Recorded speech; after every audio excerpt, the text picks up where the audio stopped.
Hi, I'm Dee. I'm Jose. And we're your token theater friends, people who love theater so much that we dress up when we go to the theater. Look at us, looking profesh today. Today on our show, we are talking to Tatiana Mallarino, the director of 17 Border Crossings running currently at your theater workshop. Tatiana, who is Colombian, talked to us about how Colombian theater culture is different to American theater culture. She also talked about developing the show with her husband, since they're both co-creators. And we also talked about white privilege and how your passport makes all the difference when you're traveling. So, American privilege. Amen. Yeah, right? Let's go check the interview out. Tatiana, thank you so much for joining us. For the people who haven't seen it, can you describe what 17 Border Crossings is? Sure. It's a travelogue that goes through many countries, many borders that my husband visited in real life. And he would tell all these anecdotes, in living rooms to our friends, and everybody was like, no way, dude, really? Like when he arrived in Colombia, it was right after September 11, for example. And they were, it was the whole terrorism thing and stuff. And Colombians, I guess pressured by the American government, were desperately trying to find terrorists. So he came back from Morocco into Colombia, and he had these Moroccan babushas on. And they were like, you're Taliban. You're a Taliban. And they actually placed a bag of cocaine in his bag to have him there and incriminate him and see what they could get out of him. And he just had like a long Levi's coat that looked Arab with these babushas. And then the way to get out of this was, he didn't know what to say. He was visiting me in Colombia. We were, girlfriend, boyfriend at that point, not married. I'm married to him. And the only thing he could think of was saying, I'm the boyfriend of the niece of a very famous soap opera star, Victor Mallarino. So he named this guy. And it's in the play. That anecdote's a star. in the play, yeah. And the Colombian guys were like, oh, girl, you should have told us before, Victor Mallarino. Let's get an autograph, So every border crossing, and I have to say that's sadly and funnily a little bit of a picture of how our crazy Colombian culture is. So every border crossing is a little bit of an X-ray of the culture. And with time, we've been including, obviously, this important and problematic border crossings where, depending on what passport you have, you can get sent to your death, or depending on where you were born, you have access to certain things or not, and the conflicts in borders and the problem with immigration, which is, I truly believe that nobody leaves their home unless they absolutely have to. Do you have an American passport? I don't. I have a green card. Okay. Well, but because Jose and I are both immigrants, and I didn't get an American passport until 2000 when I became a citizen, and I've noticed as a person who has an American passport, like it basically allows you to go anywhere in the world, and you touch on that privilege in this play. And so, like, what have you noticed in your own experience, like before getting a green card versus after getting a green card? Well, it's very different. Having a Colombian passport is pretty terrible, to the point that some people come here and make an investment so that their children are born here. I have a huge advantage, and it's that my grandmother was Spanish, and she left during the Franco's regime. She was persecuted, her family was, and so there's a historical, it's called the law of historical memory or something, that allows for the children and grandchildren of those people that were forced out of Spain to have passports, Spanish passports. So I have a Spanish passport. So I would say that's even better than the American, because it's like European Union. There is some, even though the United States passport doesn't need a visa to go anywhere, or almost anywhere, Brazil, yes, because they're doing the reciprocal law or something, whatever you do to them, they decided they're gonna do. So even though that happens, there's some hatred towards the United States because of their, international politics and their, like the king of resources and stuff. Mm-hmm. So sometimes the Americans don't have the best reputation. So with the Spanish passport, not only do you not need a visa, but you're welcomed emotionally anywhere. You haven't, so that's good. Yeah, you haven't so that's conquered. Good. Plus, my mother's Panamanian. Yeah. So can I say I don't know how many nationalities you're allowed, but I could have the Panamanian passport, and that's also like a weird Latin American Switzerland or something. Nobody cares about it.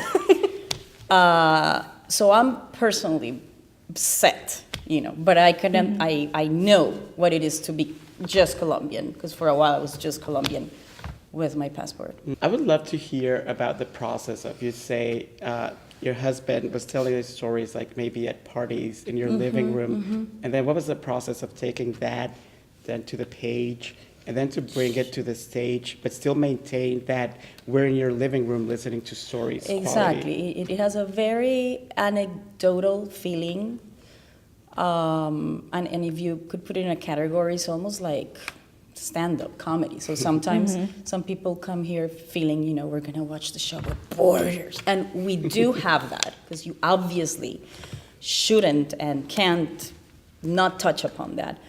But he's charming, and it's funny, and lately he's like in a more elegant suit, and he's lost some weight, so I'm like, it's a little too flashy, man. So, and some people have commented on that. Plus, he's a white male, so, so some people, I think, want this to be more serious, and it is, and there's very special moments.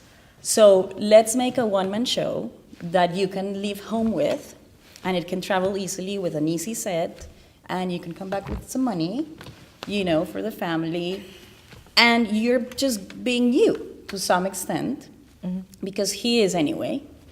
And he came up with a very cool, this is how it all starts coming together, set piece, which is a light bar. And at first we were performing this in very small spaces with no theater lights. And the light bar holds most of the lights for the show, actually. So there's a scene with a plane, so there's two little LED lights on the edges that turn on and off for the plane. Then he goes ding, and a little tiny IKEA light comes on. So these are like practicals. The whole thing has neons, which is really good for the interrogation rooms, which he is in often, because they just don't know where to place him. Here's this American that has 1,000 stamps in his passport from Morocco, from Arab countries, Croatia, because his ex-girlfriend was Bosnian, so he knows Bosnian, Russian, Czech, because he studied in Czech Republic theater. So he's a weird American. So they don't really know what to do with him, so he spends a lot of his time in these interrogation rooms. So those neons help with that, and all of these trips, are not jet set trips. He's gotten them through grants to create shows because he's interested in other cultures, and he truly is respectful about other cultures. We did a show about a Colombian doorman that he played, and a lot of people were like, "How dare you play a Colombian doorman in Spanish?" Well, the doorman is the person that talks the least in a building. He just says, "At your service," which he could do. And my family, who are soap opera stars, were all on video, through a video intercom. They would communicate with him, and a whole story developed out of this that turned into soap opera, because he was fascinated by the soap opera culture. So he truly sees no borders, and this show then, just with the light bar, then as it has been in other theaters, we have started adding lights, more sound, and here at the workshop, I think it's looking great, because it's like we used the brick walls. So you travel everywhere, you travel many places, and you really feel in those places with very little elements, set elements. And I feel that the sound designer or light designer are amazing, because they've been able to, without losing the aesthetic of the show, which is minimalistic, to create this huge, beautiful landscapes, and the lighting looks amazing. It's just like, wow, we are in the sea in Croatia. That's crazy. And how are you trained as a director in order to... I'm trained in that, I've been working with Thaddeaus for the past 15 years. And I studied theater in Colombia. And I guess that just taught me to... It's more naturalistic, the way they do theater there. Like, you sit in a couch and talk and talk and talk and talk. And I was missing something there. But you also learn how to solve problems with very little. And then when I met Thaddeaus, and he also worked with Robert Lepage, the Canadian director, for a while, and started seeing Lepage's things and everything, this whole world opened up to me. Well, Lepage does very... Yeah. He has a lot. He has a lot, but it's a very theatrical language. Like, you feel you're in a movie, but really it's amazing theatrical conventions. Like, I remember a scene from Far Side of the Moon, one of his plays, where he's doing his laundry, and he's like a kind of failed astronomer, scientist, and he's just depressed doing his laundry, and he doesn't have any money, and what he does is he goes inside the washer, like physically, but it's with his mind, and then when he gets in, the whole set turns into space, but I'm talking lights out, black and lights, so that transformative nature where you can be in a character's mind without a bunch of things, without, and it's very physical, but it's also very minimal. So I learned that, and Thaddeaus studied in Prague, where I think it's amazing how they do things, and it's that on the first day of rehearsal, they get the set. Instead of getting a script that you go over 1,000 times, you get the set. You have the idea of what you want to do, or what you want to talk about, but you get the set as a toy. And you play with that set, and you improvise with that set and the actor, and you have fun. You play, which is what a play is, with the context of what you want to say. And the text starts developing from the improvisations that you do with this toy set thing. So Thaddeaus is used to this, and how it's ended up being. Nowadays, we also start with script. Not before, it was just like, wouldn't it be cool if this suitcase opened and sand came out? And yeah, but, and. So that's where I come in a lot of the times. We both create the pieces. But definitely the set is totally integrated into the script, and the lights are, and the sound is. So all these are elements, and it's not about only the acting and the actor.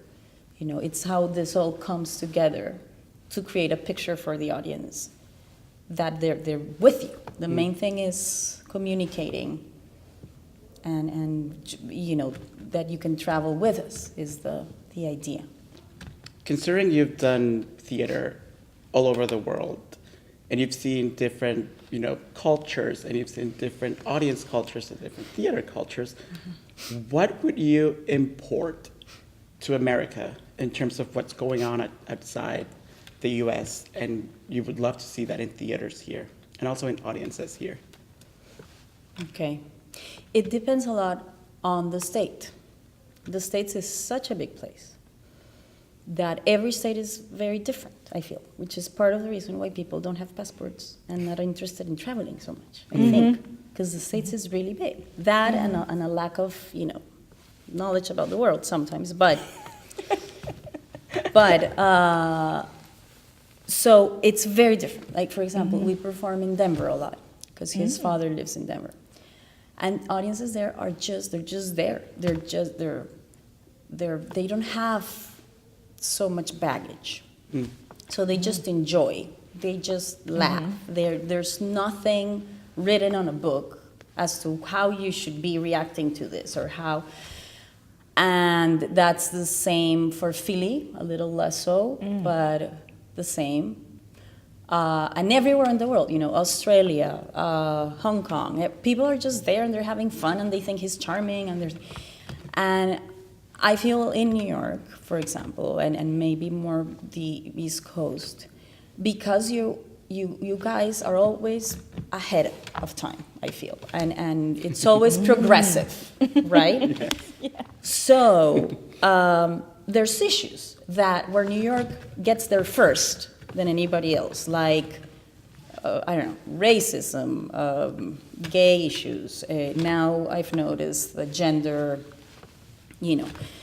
So to me, what happens is that because you're pioneers, and nobody has talked about this before, you have to go a little too far in one direction.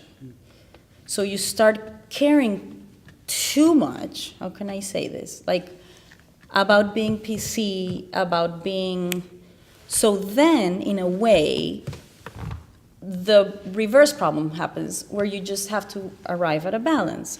So to some extent, we have felt that because Thaddeaus is a white male, that immediately means a bunch of things. When he's also just a person on stage that is very respectful of other cultures, that has a very big heart, that is interested in the world, knows 10 languages. But if you only see him through that scope, then there's a bunch of, he shouldn't even be on a stage talking. You know what I mean? So it kind of becomes this discriminating on the other end. You know what I mean? And it's like the same as, if you have a play, it has to have, 5 Asian people, 3 black people. What about people? So sometimes I feel we have to acknowledge our differences and be able to assert them. But also what connects us is what makes us the same. And ultimately, we are on the same boat, is what this play is saying. So not so much about the differences which exists and should be respected, but there are also things that bring us together. And a white male with the privilege of an American passport should be able to talk about what it is to travel around the world. And also, when this show he doesn't even put himself as the traveler. You are traveling. He always talks in the third person because he actually hates making monologues about himself and his experiences, even though it's his experiences, but he just wants to tell them to you, And we also remember and touch upon all those things, but you also laugh, and you also, because there is an absurdity to all this, and to the lines we have created. Thank you so much for sharing and for joining us. Would you like to invite our viewers to come see 17 Border Crossings? Please come see it. You'll have fun. You'll be instructed. You will just, it's just beautiful, and it's just come travel with us and enjoy the show. Jose, have you ever had a questionable border experience? So girl, how much time do you have? We have all the time, /2 minutes. Yeah, all I'll say is that last time I flew into Miami, they made me miss my flight because they kept me in an interrogation room for like 6 hours. You should make a show about that. Maybe I'll ask Tatiana to direct. Exactly. And borders are bullshit. Yeah. They are. Yeah. It's the future liberals want. Exactly. We want open borders everywhere. And if you don't want open borders, then you're probably not watching the show. We're gonna get so much hate mail. I know.